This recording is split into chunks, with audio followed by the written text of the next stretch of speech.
Si vous nous rejoignez, merci de votre fidélité. Bienvenue, mesdames et messieurs, voici les titres de votre journal. Le Premier ministre, chef du gouvernement à Kankan, il prend part au Grand Fidaou de Kabalaba, une rencontre pour marquer l'importance de ce site religieux, pour se souvenir des ancêtres et pour prier pour la paix. On fera le point avec Ousmane Bangoura. À Kérouané, des actions sont en cours en faveur de la restauration du couvert végétal. Plus de 6000 plants sont mis en terre dans la localité de Damaro. Une opération menée par Winning Consortium dans le cadre du projet Simandou. Dans la rubrique rétrospective, nous nous intéressons ce soir aux réformes à l'enseignement supérieur, amélioration de la gouvernance, recrutement d'enseignants-chercheurs de haut niveau. Mounir Bari nous dira ce qui est accompli dans ce département stratégique en 2024. Voilà pour le sommaire. Bonsoir à tous. Qu'il gagne ou qu'il ne gagne pas, Serou Girassi est notre ballon d'or. C'est le message transmis ce lundi par le général Amara Kamara, l'émissaire du chef de l'État à Marrakech. Le ministre secrétaire général de la présidence est au Maroc dans le cadre de la remise de ce prix exceptionnel au meilleur joueur africain de l'année. Serou Girassi bénéficie d'un grand soutien du président de la République, du gouvernement et de tout le peuple de Guinée. Moussa Koumara, envoyé spécial. Ce lundi 16 décembre 2024, une forte délégation gouvernementale est à Marrakech. À sa tête, le général de division Amara Kamara, venu apporter le soutien du chef de l'État et de tout le peuple de Guinée, Serou Girassi, leader charismatique et candidat potentiel du Ballon d'Or africain. En compagnie de sa famille, l'émissaire du général d'armée Mamadi Doumbouya a reçu Serou Girassi pour lui adresser le message du président de la République. Le chef de l'État, en plus de faire la délégation, quand nous venions ici avant-hier, il a appelé très tardivement la nuit à 1h du matin pour savoir où est-ce que nous étions. Nous l'avons rendu compte qu'on était en route pour l'aéroport. Il a dit attendez-moi, il nous a indiqué un endroit. Personnellement, très tardivement, il nous a accompagnés à l'aéroport.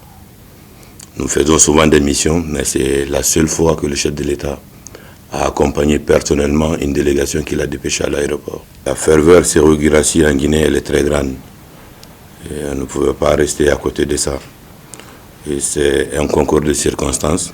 Au lendemain de la prise de responsabilité des forces de défense et de sécurité, le chef de l'État, le président Mamadi Doumbouya, a fait du repositionnement de notre pays un pilier de la refondation en cours dans le pays. Et la refondation, c'est certes sa vision, mais elle est implémentée sur le terrain par des fils du pays. Hier, le frère Serou, il était uniquement l'enfant d'une famille. Aujourd'hui, c'est l'enfant de toute la Guinée que nous portons fièrement. Devant des ambassadeurs, des membres de la Fédération guinéenne de football, des frères de Serou Girassi et des journalistes, le général de division Amara Kamara a remis ses cadeaux symboliques du chef de l'État au futur Ballon d'Or. Je remercie le président de la République, bien évidemment. Voilà, il a dépêché une délégation comme le général l'a si bien mentionné, M. Amara. Et ouais, c'est une fierté déjà. C'est une très grande fierté de pouvoir représenter mon pays qui est la Guinée. Et ouais, même si ce soir on ne repart pas avec le Ballon d'Or, c'est déjà une victoire personnelle et j'espère qu'on va pouvoir repartir avec le Ballon d'Or. En ces jours de distinction, 5 fiertés africaines sont en lice. Le Guinéen Serou Girassi, le Marocain Hakimi, le Nigérien Ademola Lookman, l'Ivoirien Simon Andingra et le gardien de but Ron Williams de l'Afrique du Sud. Qui d'entre elles succédera ce soir au Nigérian Victor Osimhen, sacré meilleur joueur africain de l'année 2023. La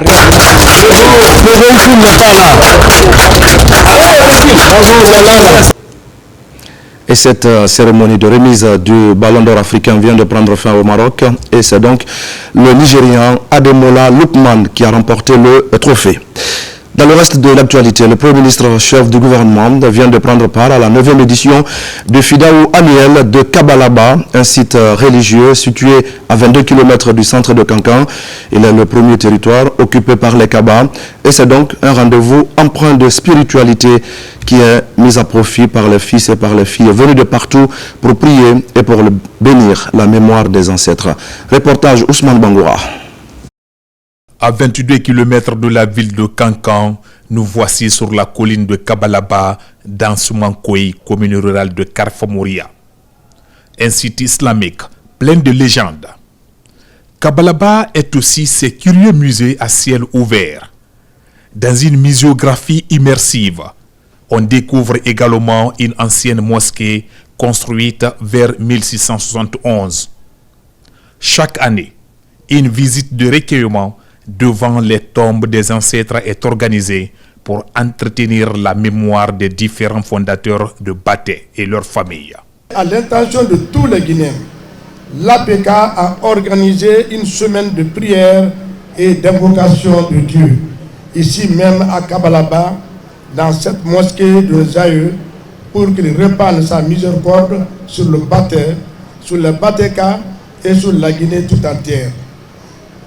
Le couronnement de ces prières et invocations est le motif réel de ce grand rassemblement d'aujourd'hui. Il est à cette occasion demandé à chacun de vous qui êtes là de prier pour nos dévanciers, pour nous les vivants et pour toute la Guinée. Nous prions pour la Guinée, pour que la Guinée devienne un havre de paix et de prospérité. Que Dieu accepte toutes nos prières et invocations d'aujourd'hui. La présence du chef du gouvernement a tout son sens ici. Le Premier ministre, chef du gouvernement, porte la voix du chef de l'État pour faire passer des messages d'unité et de cohésion.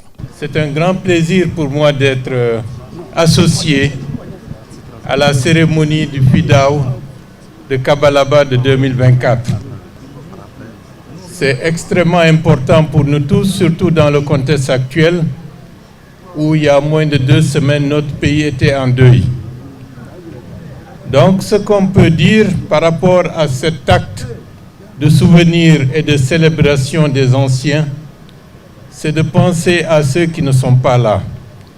Donc félicitations, encouragements à tous ceux et à toutes celles qui depuis quelques années ont pensé qu'il était nécessaire de revivifier la mémoire en rendant hommage aux ancêtres. Les familles de Kankan et de la région, à travers la commémoration des ancêtres à Kabalaba, continuent à faire revivre cette histoire, cette mémoire, et au-delà des frontières, beaucoup de gens se reconnaissent à travers la souche d'être de cet endroit. C'est le fondement de toute nation. Chacun d'entre nous est issu de quelque part. Et ce quelque part, c'est la Guinée. Merci à la famille de tous ceux qui sont originaires de Kabalaba. Vous donnez un exemple à toute la Guinée que pour demain, il faut savoir d'où on vient et en être fier et de le célébrer.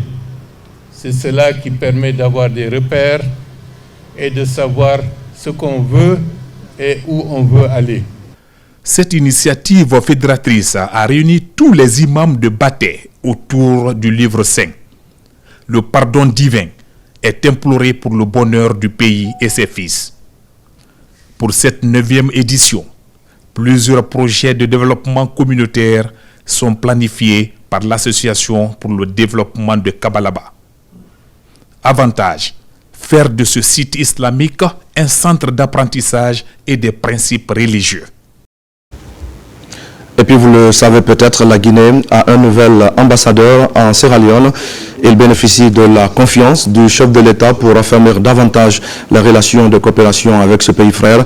Avant de s'entretenir avec la communauté guinéenne, le diplomate a présenté les documents qui l'accréditent comme ambassadeur au président sierra-léonais, occasion d'aborder des questions de coopération bilatérale. Makeme Dozo.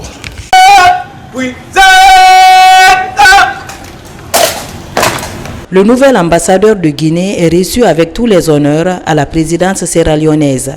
Son Excellence Julien Yombouno, en remettant ses lettres de créance au président Julius Maada Bio, profite de l'occasion pour transmettre les salutations du président général Mamadi Doumbouya, tout en mettant un accent particulier sur les relations de bon voisinage et de belle coopération qui ont toujours existé entre la Guinée et Sierra Leone. C'est toujours contribuer à la promotion des relations économiques, sociales, culturelles entre la République de Sierra Leone et la République de Guinée, qui font partie carrément de toutes les organisations.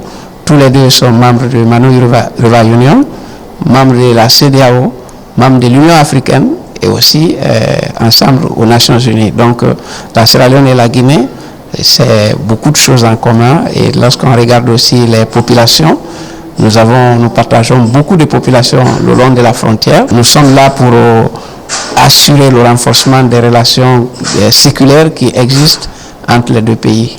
Après cette cérémonie officielle, le président Maada Bio demande un tête-à-tête avec le diplomate guinéen. Le sujet est clair, le cas des déguerpis des débarcadères de Conakry, dont beaucoup se réclament sierra-léonais. Il m'a notifié quand même l'information que nous connaissons tous, le renvoi de plusieurs sierra-léonais à la frontière de Pamalap. Donc nous lui avons dit que nous mettrons tout ensemble, la Guinée et la Sierra Leone, pour surmonter cette crise. Nous avons connu des moments plus difficiles que ça, ce n'est pas ça là qui va gêner nos relations. Donc nous allons tous œuvrer ensemble pour que nos relations soient toujours au beau fixe entre la Sierra Leone et la Guinée. L'ambassadeur Yombouno a sur la table plusieurs dossiers à traiter concernant la situation des compatriotes résidant en Sierra Leone, mais aussi raffermir cette vieille relation d'amitié et de coopération entre Conakry et Freetown. Et toutes nos excuses pour la qualité de ces images. Dans l'actualité encore, les travaux de la 66e session ordinaire de la conférence des chefs d'État et de gouvernement de la CEDEAO ont pris fin à Abuja, au Nigeria.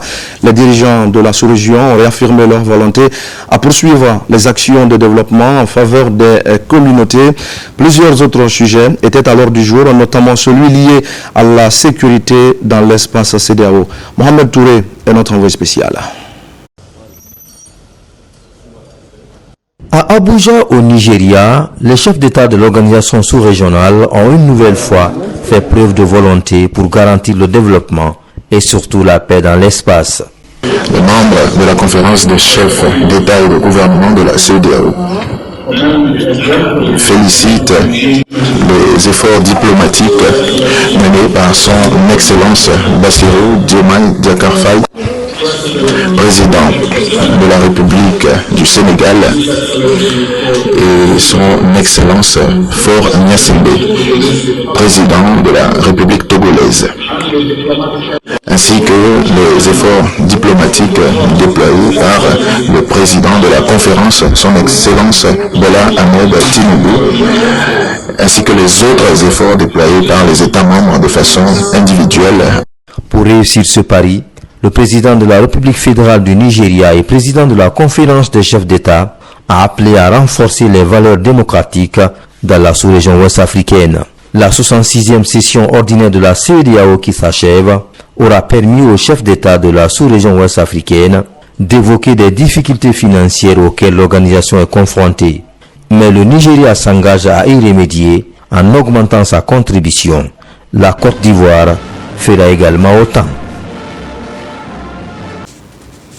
Retour en Guinée et nous allons prendre la direction de Damaro dans la préfecture de Kérouané. Ici, vous allez le voir tout à l'heure, la campagne nationale de reboisement permet de lutter contre le réchauffement climatique dans cette partie du pays touchée par le projet Simandou. Plus de 6000 plans poussent à la satisfaction de l'entreprise Winning Consortium Simandou et des communautés impactées. Ce sont des explications sur place de Diambo Kabar.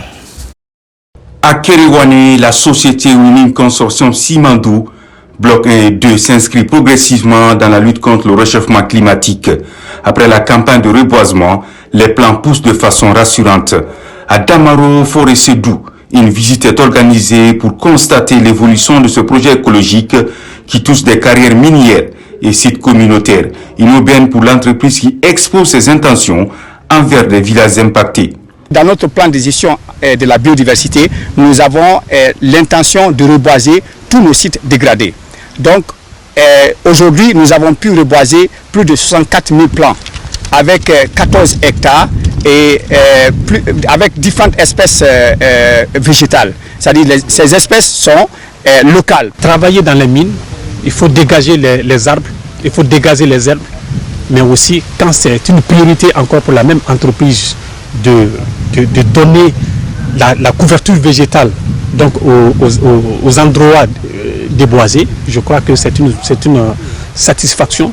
Dans sa politique de reboisement de l'année 2024, Winning Consortium Simandou Bloc 1 et 2 a mobilisé plus de 60 000 plants issus de 12 espèces locales. Pour le suivi et la sauvegarde, une ONG locale intensifie la lutte contre les effets du changement climatique dans ces zones touchées par le projet Simandou. Nous ne pouvons que vraiment remercier Winning Consortium Simandou parce que recruter une ONG locale, cela démontre leur attachement à la politique aux lois guinéennes, parce que qui parle ici du projet minier va parler du contenu local. Plus de répit pour WCS engagé à changer l'image de ce petit village de la commune rurale de Damaro dans le registre de la lutte contre le dérèglement climatique. La préfecture de Forêt-Karia bénéficie d'un édifice pour la direction préfectorale des mines. Il s'agit de 3 blocs de 12 bureaux qui doivent être réalisés par le Fonds de développement minier. La cérémonie de pose de la première pierre mobilise les sages de Moria et les autorités préfectorales. Sidiki Sissé, Abakar Junior Kamara. La préfecture de Forêt-Karia abrite l'une des composantes du plus grand projet minier du monde, le port de Moribaya pour l'exportation du fer de Simandou. Pour gérer ce méga projet, la préfecture doit forcément se doter d'une direction préfectorale des mines. 3 blocs doivent sortir de terre avec 12 bureaux totalement équipés. La pose de la première pierre de cette belle infrastructure mobilise notabilité et cadres de la préfecture. Nous sommes en crise des bureaux. Notre bloc administratif n'a pas fini jusqu'à présent. Nous sommes là aujourd'hui pour construire pour la mine. C'est un ouf de soulagement. Ça va nous aider à avoir la même mise sur nos travailleurs. C'est le fonds minier qui finance les travaux pour un délai contractuel de 12 mois. C'est un projet national. Partout où il y a les activités minières, la préfecture de Forêt-Karia regorge le port et le chemin de fer. Pour faire un rendement par rapport à une situation, il faut créer les conditions de travail. À l'occasion du lancement de ces travaux, la notabilité de Moria formulait des prières pour tous les projets de développement enclenchés par les autorités de la transition en Guinée. Le projet regorge un bâtiment digne de nom qui va abriter le bureau du directeur préfectoral des mines et de la géologie de Forêt-Karia. Une grande salle qui abritera aussi des bureaux pour 12 personnes et des toilettes pour femmes et hommes. Les 3 autres bureaux qui vont être constitués pour des cadres aussi de cette direction préfectorale et un espace qui sera aménagé pour l'accueil. Une fois achevés, ces bâtiments flambant neufs permettront aux cadres des mines de Forêt-Karia d'avoir un cadre de travail décent. À Farana, le directeur général de l'Agence nationale de financement des collectivités vient également de lancer les travaux d'extension du siège régional de l'ANAFIC. À terme, l'édifice devra offrir un cadre idéal de travail, de concentration pour l'ensemble des cadres de l'agence qui évolue sur place. Cette activité, présidée par le gouverneur, a mobilisé les citoyens autour des encadreurs locaux. Ibrahima Oulien Fofana et Silati Kourouma. À Farana, le terrain est déjà dégagé pour la construction du siège régional de l'ANAFIC. Il s'agit d'un bâtiment en duplex qui sera réalisé dans 5 mois par l'entreprise Niger Construction avec un suivi rigoureux par des experts compétents. C'est un projet financé par l'ANAFIC à travers le budget national de développement avec une enveloppe de plus de 3 milliards de francs guinéens. Les objectifs de ce projet sont clairs. Améliorer les services offerts par l'ANAFIC à la région de Farana, renforcer les capacités locales en matière de gestion des projets et des ressources publiques, créer un cadre collaboratif pour les autorités locales, les partenaires et les citoyens afin de promouvoir un développement harmonieux et durable. Un bâtiment administratif moderne en duplex, doté de 9 bureaux fonctionnels, dont 3 au rez-de-chaussée et 6 à l'étage. D'une salle de réunion d'une capacité de 50 personnes, d'une salle d'archives, d'un magasin, d'une cuisine, des toilettes ainsi que les voiries et réseaux divers. Cet édifice va absorber le manque de bureaux auquel était confrontée l'équipe. Cette cérémonie présidée par le gouverneur de région est une occasion de rappeler les efforts du chef de l'État. La construction de cet édifice s'inscrit dans la vision du chef de l'État qui a demandé à tous les acteurs que nous sommes de rapprocher le service public le plus proche des collectivités. Et cela va permettre de créer un cadre idéal pour les cadres qui vont y travailler, mais surtout de faciliter notre travail d'accompagnement collectivités bénéficiaires de tout cet appui. Cette activité de pose de la première pierre est aussi une occasion pour le directeur national de l'ANAFIC de s'entretenir avec son équipe régionale. Dans cet ancien local, ils sont invités à l'esprit d'équipe et surtout la détermination dans le travail, dans l'atteinte des objectifs. Et puis le bataillon opérationnel régional de la 4e région militaire de Zérekouré veille désormais sur les frontières sud du pays. Le chef d'état-major de l'armée de terre est sur le terrain pour se rassurer que cette force militaire est bien en activité en région forestière. L'enjeu est de maintenir un climat de paix par l'organisation de patrouilles et pour permettre aux populations de circuler librement et de vaquer tranquillement à leurs activités. Adjudant-chef Oumar Kamara de la presse militaire. Pour mieux assurer la protection des populations et leurs biens le long de nos frontières sud, le chef d'état-major de l'armée de terre, en tournée dans la zone, procède à la mise en place du bataillon opérationnel régional de Zérekouré. Ce sont les districts de Massadou et Kouanka, dans la préfecture de Massanta, qui abritent ce bataillon. Une volonté de la hiérarchie militaire, aujourd'hui matérialisée sur le terrain. Vous n'êtes pas sans savoir les enjeux géostratégiques qui nous entourent, vu tout ce qui est en train de se réaliser aujourd'hui sous l'initiative présidentielle, à savoir la mise en œuvre de nos mines, et aussi le méga projet Simandou Vision 2040. Et aussi, nous sommes confrontés, vous le savez, à des problèmes au long des frontières qui ne finissent pas. C'est pour cela que l'autorité a décidé que nous marquons notre présence en ces endroits au long de nos frontières, pour sécuriser nos frontières et sécuriser nos populations et leurs biens.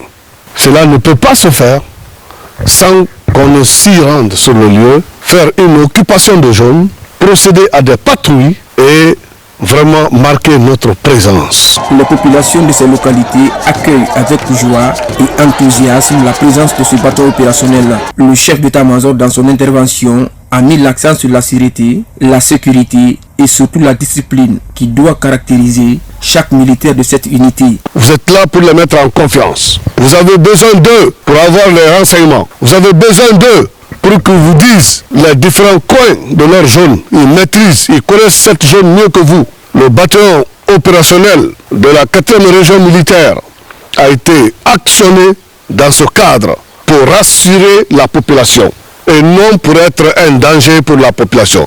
Toute personne qui se livrerait à des actions contraires aux consignes qui ont été données serviront d'exemple. L'arrivée de l'armée guinéenne autour de nous, car notre district vit sa situation par rapport à la frontière de la République du Libéria est très critiquée avec le général Mamadi Doumbouya, vraiment pour le fait qu'il a pensé à la communauté de Massadou, vraiment pour sauvegarder notre vie. Composée d'éléments de l'armée de terre et de la gendarmerie nationale, cette force militaire est formée et bien équipée pour remplir sa mission. C'est par la visite de ces installations en cours de réalisation ici à Kouanka que le chef d'état-major de l'armée de terre a pris congé de cette base.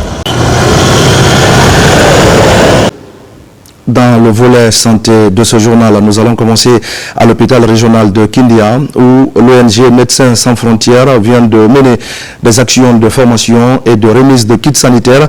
Il s'agit de préparer les services d'urgence à prendre efficacement en charge les blessés des accidents de circulation. En collaboration avec l'Agence nationale de sécurité sanitaire, les bénéficiaires se réjouissent de cet important appui. Yaya Silla. L'hôpital régional de Kindia, face aux urgences des cas d'accident de la circulation, a un impératif de se préparer à recevoir des flux de blessés et pour leur prise en charge convenable. C'est l'objectif de l'ONG Médecins sans frontières et l'Agence nationale de la sécurité sanitaire qui viennent d'apporter un important lot de kits sanitaires précédé par une formation.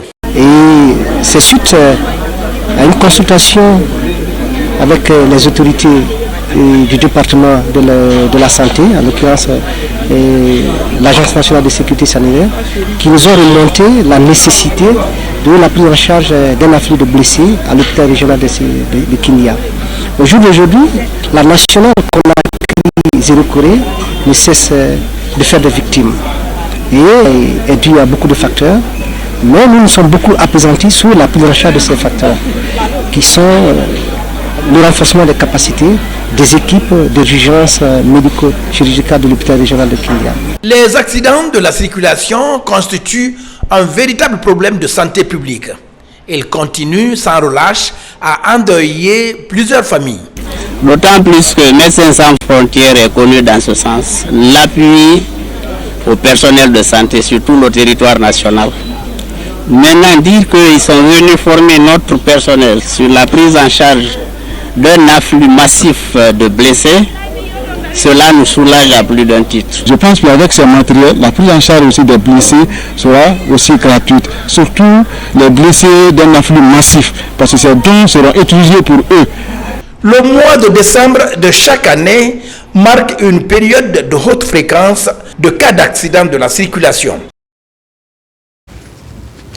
Et pendant ce temps, la grande famille des agents de gestion hospitalière s'ouvre de plus en plus en Guinée. Elle vient d'accueillir de nouveaux médecins en santé publique et une nouvelle cohorte formée pour faire face aux nombreux défis liés à la bonne gestion des établissements hospitaliers dans notre pays. Tcherno Maroufba et Mohamed Mpati Kamara. Améliorer les compétences en milieu hospitalier fait partie des priorités des autorités sanitaires. À la faculté des sciences et techniques de la santé, de nouveaux agents viennent rehausser le rang pour faire face à la qualité des soins dans les établissements du pays. Cette deuxième cohorte en gestion hospitalière est le fruit d'un long processus. La nouvelle génération des médecins de santé publique a été formée par de grandes figures dans ce domaine. Ces agents ont acquis des aptitudes pour mieux affronter les réalités des hôpitaux. La formation va nous permettre d'améliorer plus nos connaissances en matière de gestion hospitalière au niveau de nos structures sanitaires, mais plus particulièrement dans la région que moi je suis, où nous sommes réellement conviés à faire un défi. Et ce défi-là, je pense qu'on va le relever avec tous les outils que nous avons eus lors de cette formation-là.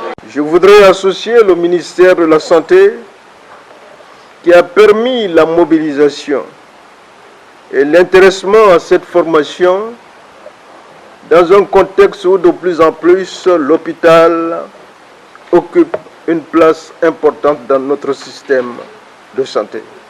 La prévention des infections dans les établissements, la prise en charge des équipes de garde, l'élaboration de la mise en œuvre des projets d'établissement hospitalier et la digitalisation sont les nouvelles attentes des agents aujourd'hui opérationnels. L'idée c'est quoi? C'est de faire en sorte que nos hôpitaux puissent être des lieux où la population prend la conscience pour dire je vais me soigner à l'hôpital, c'est seulement à l'hôpital où je vais me soigner et que c'est à l'hôpital où je vais trouver les médecins qualifiés, les agents de santé qualifiés. La gestion hospitalière étant un moyen fort dans la bonne marche des hôpitaux, de nouveaux agents sont dans la ligne de mire des responsables sanitaires afin de rehausser l'offre des prestations dans les structures du pays. Merci à Tcherno Marouf Ba. Et puis, Plan International Guinée vient de tenir sa réunion semestrielle, une rencontre de concertation qui s'inscrit dans le respect des principes de bon voisinage. Les partenaires étaient autour de la table pour parler des actions communes à mener en faveur notamment de la promotion des droits des enfants et l'égalité pour les filles. Sona Sagno.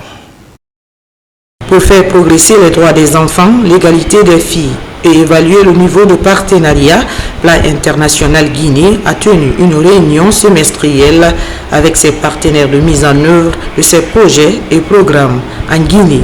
L'idée est d'évaluer le niveau de ce partenariat. Approfondir les réflexions pour nous assurer que notre collaboration est en train d'être vraiment menée dans le but d'atteindre des objectifs communs mais aussi pour l'ambition de plan international Guinée, qui est vraiment de s'assurer que les filles puissent être fortes et engagées pour pouvoir transformer le monde. Il était question lors de cette rencontre de lever les blocages, identifier les défis et réfléchir ensemble pour des solutions innovantes pour l'atteinte des objectifs. Après cette rencontre, on s'attend à ce que le plan soit flexible au niveau des partenaires de mise en œuvre. Si le plan aussi appuie ces organisations pour qu'elles soient autonomes, pour qu'elles puissent en fait postuler à des appels à propositions et réaliser eux-mêmes leurs projets, je pense que c'est l'idéal en fait que toute organisation de jeunes souhaiterait. Et cette rencontre est très importante pour tous les partenaires du plan parce que ça nous permet de connaître le plan, ce qu'il veut faire, et ça permet à nous autres de se connaître et respecter la politique de sauvegarde, la politique de lutte contre la corruption et la fraude de plan, pour que le partenariat qu'on compte développer avec plan soit un partenariat gagnant-gagnant pour plan lui-même, pour nous partenaires, mais pour nos enfants aussi et l'État guinéen. L'événement a été l'occasion pour Plan International Guinée de définir ses objectifs clairs et non négociables et de partager les responsabilités. Une dynamique marquée par la remise de satisfecit. Lancement officiel des activités de la Maison du Savoir pour l'Humanité. C'est une organisation transversale de la société civile qui se veut une plateforme d'éducation citoyenne, de promotion de la bonne gouvernance et de la cohésion sociale. Et déjà, plusieurs campagnes de sensibilisation sont initiées pour renforcer la culture du savoir et l'entrepreneuriat dans certaines régions du pays. Le point avec Falilou Diallo et Sounou Sidibé. C'est une nouvelle plateforme de la société civile dont le cheval de bataille est l'éducation et la promotion du vivre ensemble en Guinée. La Maison du Savoir pour l'Humanité lance ses activités. Créée en 2020, elle se veut leader dans le domaine de l'éducation et autres activités socio-économiques. Notre vision, c'est un monde où la primauté est donnée aux valeurs humaines plutôt qu'aux considérations matérielles. En commençant par notre pays, la Guinée.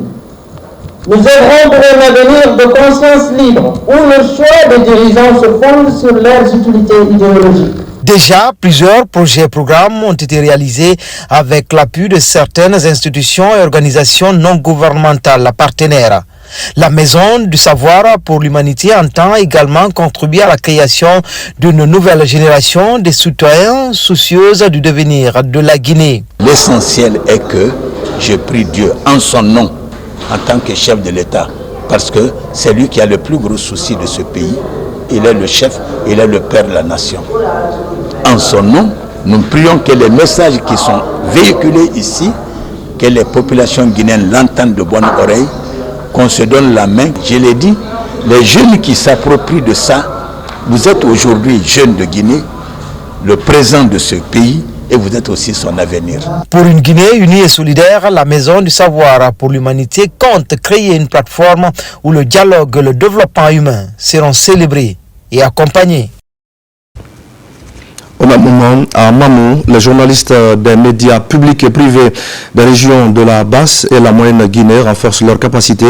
Une formation organisée par le ministère de l'Information et de la Communication à travers le Centre de formation et de perfectionnement en technique de l'information.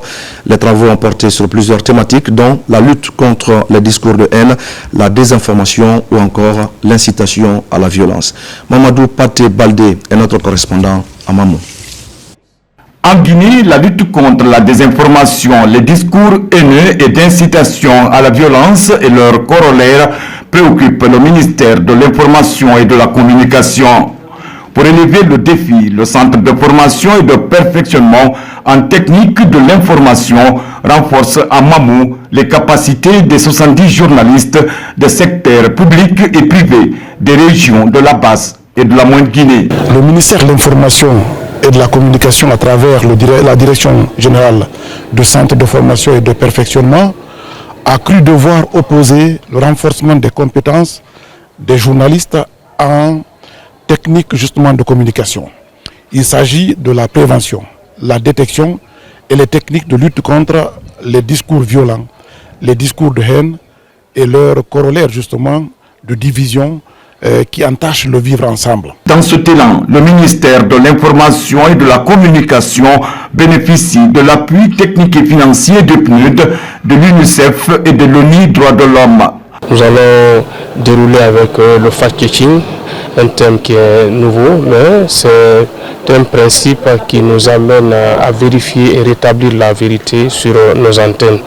Et donc nous allons donc inviter nos journalistes à s'imposer par les meilleures pratiques sur nos antennes. Chers acteurs de l'information et de la communication, j'en appelle donc à votre sens de responsabilité sociale pour refuser de servir de relais au discours violent, à la haine sociale, à la stigmatisation, et vous exhorte à faire de nos différences culturelles un facteur de complémentarité et de richesse. Après cette rencontre de 2 jours à Mamou, les responsables des médias seront également formés sur les mêmes thématiques pour une communication responsable dans le cadre de la refondation de l'information et de la communication en Guinée. En plus bref et en image maintenant, la radio rurale de la Basse-Guinée a célébré le 32e anniversaire de sa création. C'était hier à Kindia, une date mémorable pour les travailleurs, mais aussi pour les auditeurs de cette station de proximité. Les imams et les travailleurs ont pour l'occasion fait des prières pour le repos de l'âme des travailleurs décédés. Les autorités préfectorales ont pour la circonstance rendu hommage et remis des satisfecit aux meilleurs travailleurs.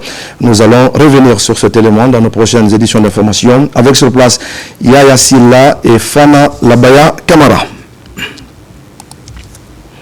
Dans l'actualité encore, le gouvernement guinéen veut rehausser le niveau de l'école, une ambition qui passe nécessairement par la culture de la rigueur auprès de ceux-là qui vont enseigner à l'école primaire.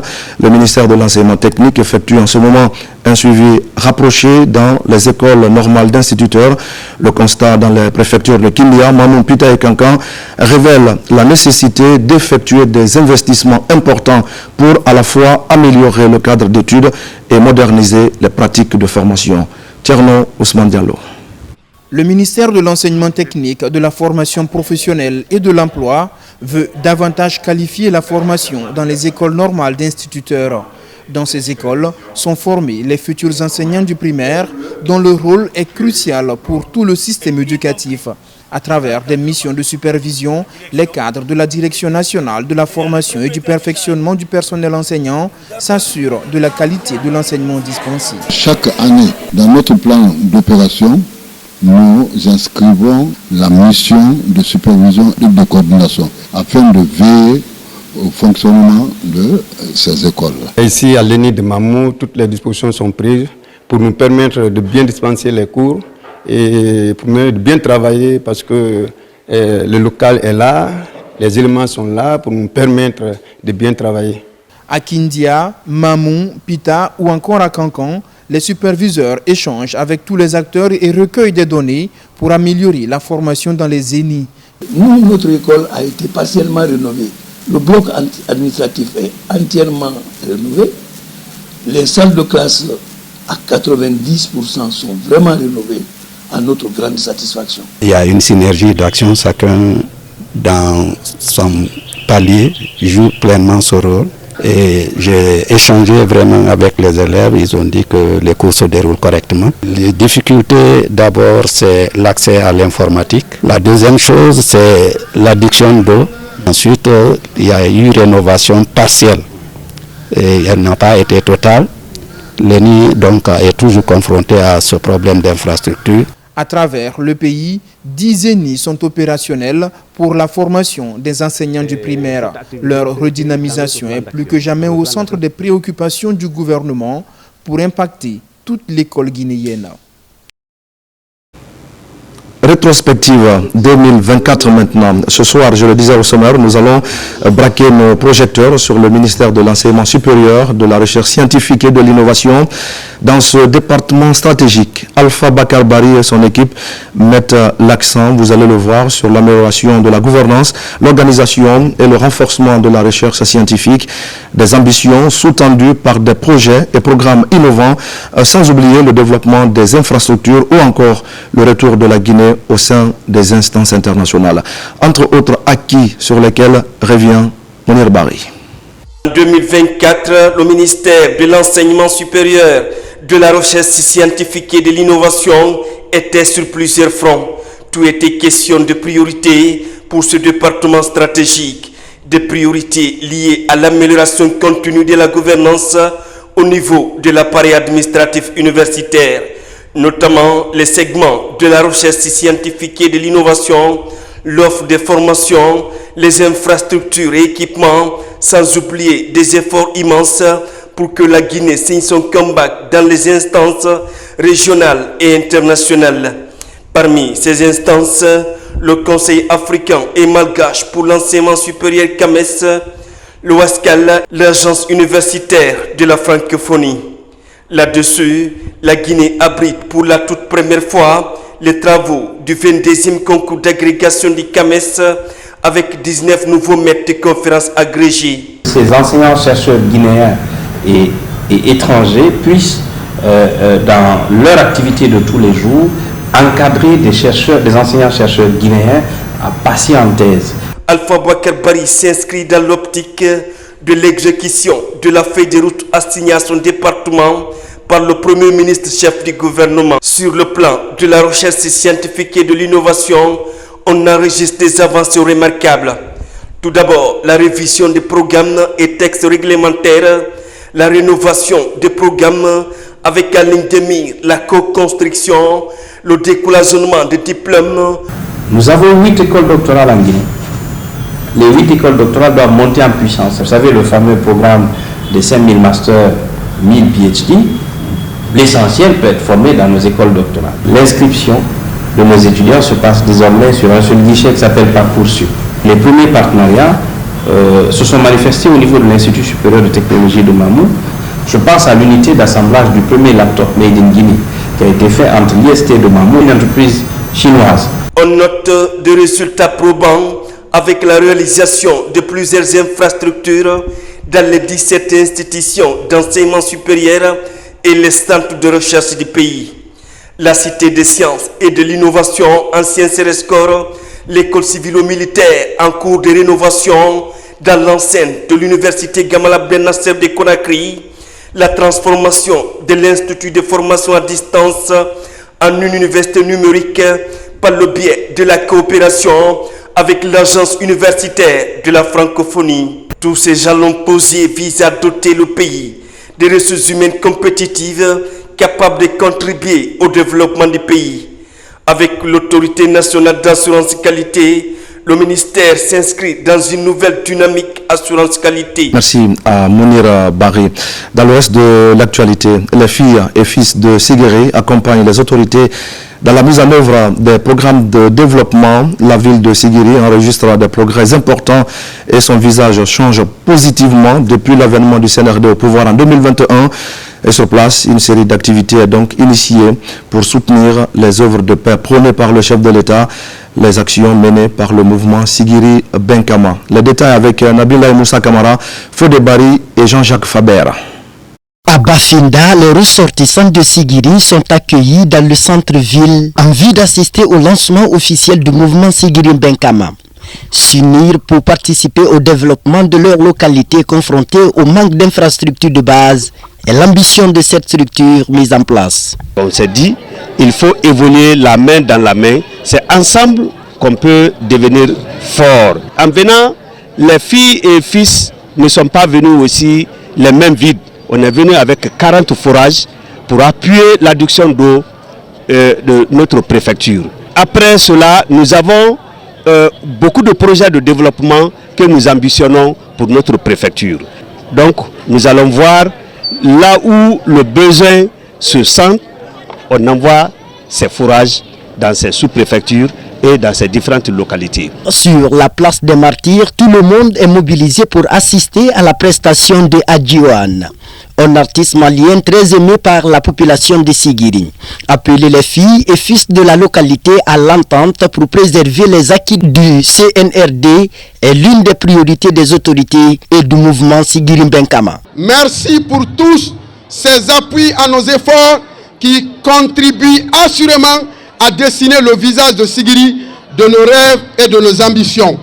Je ne saurais terminer sans remercier M. le Président de la République pour sa vision à doter Sigiri des infrastructures de qualité capables de répondre aux besoins de notre vaillante population. La cohésion sociale est sollicitée par les autorités et les citoyens de Sigiri. Cette zone aurifère par excellence qui s'oriente désormais vers le présent pour restaurer les valeurs humaines et contribuer à son émergence. L'actualité sportive de ce journal nous emmène à la Fédération guinéenne de karaté et arts martiaux affinitaires qui vient de tenir son congrès électif. Les membres statutaires ont renouvelé leur bureau, une nouvelle équipe avec à sa tête Maître Cheikh Kondé, élu par acclamation pour un mandat de 4 ans. Jibril Kamara.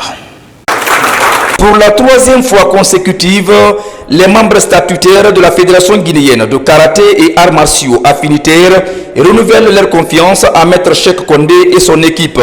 Ces élus ont par le passé dirigé la Fédération guinéenne de karaté avec un résultat jugé satisfaisant.